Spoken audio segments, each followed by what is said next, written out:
Well, hello and welcome to Polish Up. Today we're going to speak about different types of polishing wheels, stitched polishing wheels.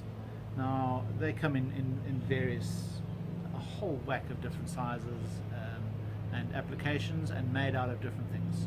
This here is sisal. It's treated sisal, so it's quite aggressive, in fact very aggressive.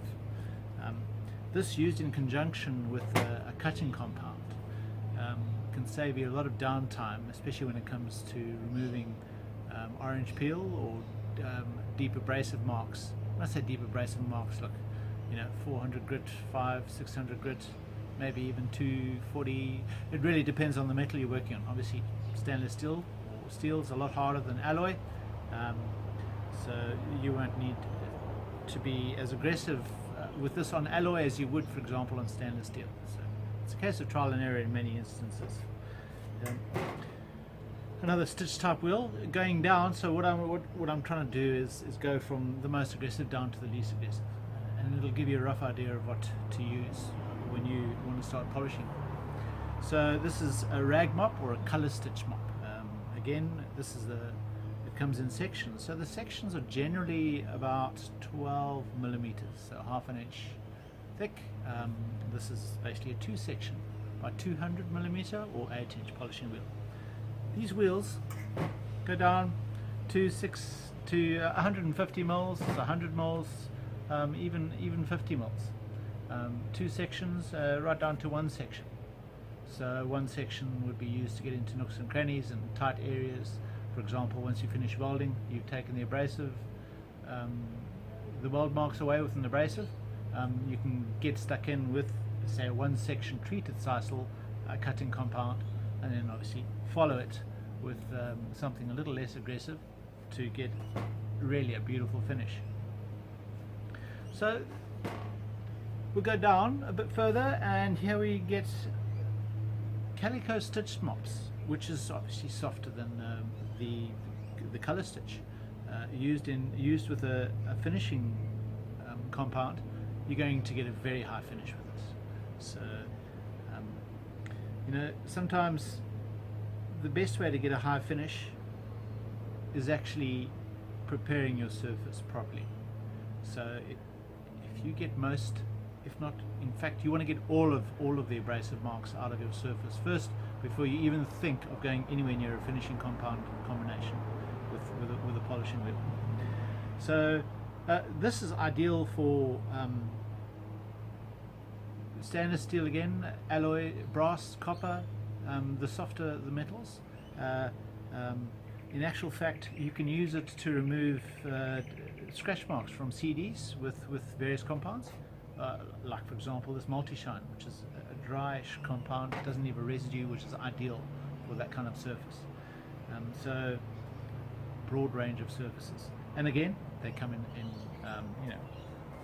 you're looking at 250 mils, 10-inch, down to a little 50 mil with 1 section, and you can get these in various different sections. We generally sell it in a 2-section or 1-inch thickness. Moving on from there, we go down to even softer, and this is loose leaf calico. It tends to follow the layer of the surface, gets into the small nooks and crannies and areas, so you've got an unusual shape which a firm wheel won't get into. This wheel is going to do that for you, and if necessary you can use a cutting compound with it. Obviously it'll take a bit longer for the cutting compound to work. Why? Because it's quite soft.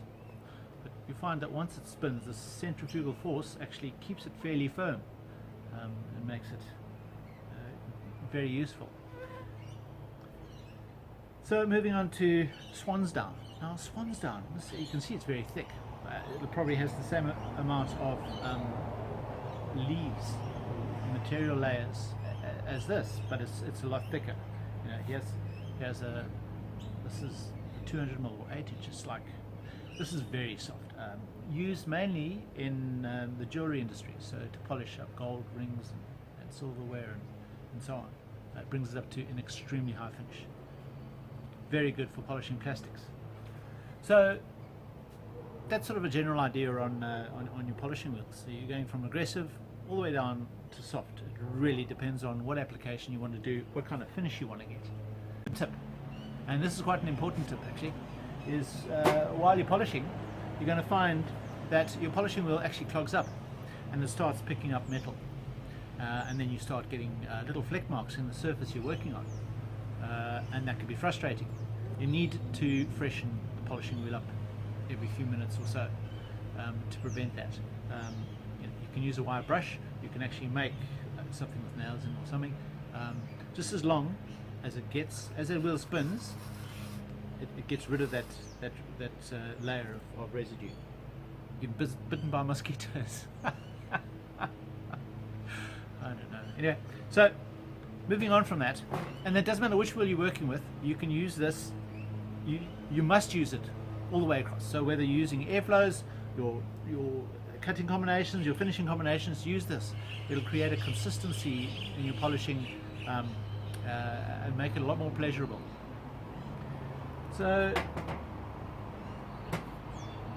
when you're polishing, you do need adapters for the machines you're working with. Without these adapters, you're going to struggle. So for example, this is an M14 thread. It's a tapered spindle adapter. I think in the States it's 5/8 on most of your machines. Ours is M14, and what this does, basically, you can get your polisher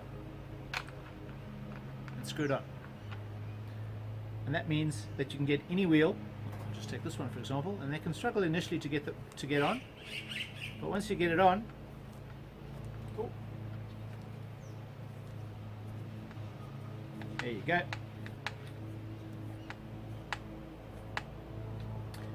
Once you get it on, you'll find when you start it, she wobbles a little bit. Be patient. This wobble will actually go away. They're good. So changing it is quite easy.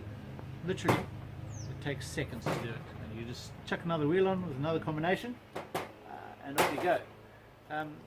So aside from that adapter, this is a tapered drill adapter. So basically, chuck it in your drill.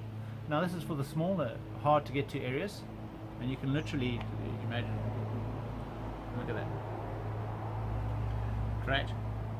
So in order to apply your compound onto a wheel, the wheel has to be in your machine and it has to spin. And once it spins away from you, hold it against the compound, and in literally 1 or 2 seconds it'll pick up enough compound and then begin your work. But I'll show you this in the next videos.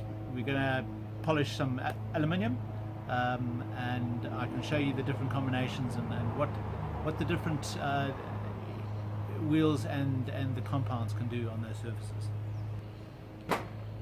You know, once you've finished polishing, what's very important are your metal polishes. So, and this is something we're going to go into in other videos, because you've done all your hard work and basically you want this thing to look fantastic. Anyway, I think that ends it for today. Please subscribe if you like this video. I'd really appreciate that. Thanks very much. Click the button below if you want to buy anything from us. It'll go straight to our website. If you need any advice or help, or would like to give us advice, please don't hesitate. We're open to it. You can flick us an email or leave a comment below. Be gentle if it's criticism. We don't mind a gentle critique. You know, point us in the right direction. And thanks very much. Until next time. That's Rex from Polish Up. Cheers for now.